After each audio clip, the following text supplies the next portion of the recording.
ل 119 سال روژا روزنامه‌گری‌یا کردی سندیکا روزنامه‌وانên Kurdistanê tayê dohokê govendek ji bo rojnamevanên Sunûrê Parêzgeha dohokê rêkxist ku têda çend rojnamevan hatine xelatkirin ku pişikdarî di berokên şerî de kirbûn û birîndar bûbûn. Lê beşek ji rojnamevanên amadebûyî rexne ji sendîka rojnamevanên Kurdistanê digirin. ژمارەیەک لە هاوپیشەکانی ئێمە خەڵات کران بەڕاستی لەگەڵ ئەو پەڕی ڕێزم بۆیان شایستەی ئەوە نەبوون خەڵات بکرێن چونکە خەڵاتەکە لە ژێرناوی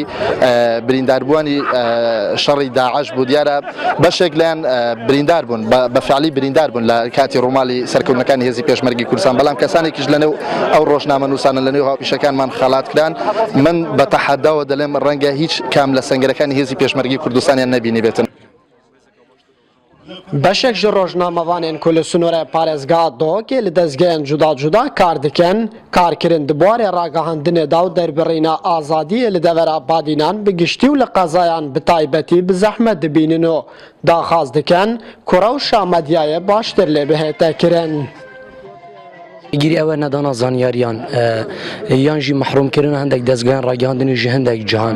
پێشتر مەدیت یا بتایبەتی بەروکێن شەڕیدا بتایبەتی دنوکەدا هەندێک ji دەستگایان ڕاگەاندنی هاتینە محرومکردن ji هەموو tiştekî. آزادیا را در برین نل دور آبادی نتنه کردستان همیانی نه بس دور آبادی نه همی جا خراب تره اوجیش بر دو سبب است سبب حزبی است سبب عشایریه و گاوه حزب دست خویدانه سر همی دستگاه راگاندنه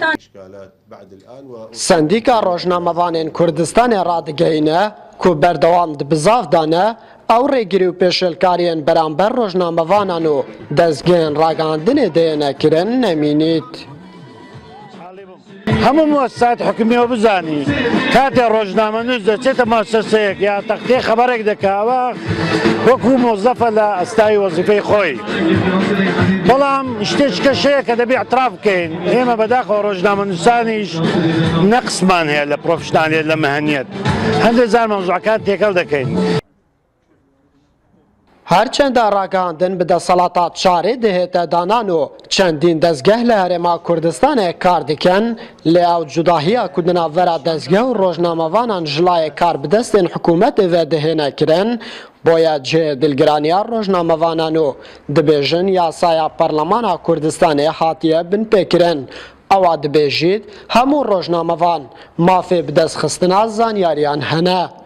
Tayyip Goran NRT Dohok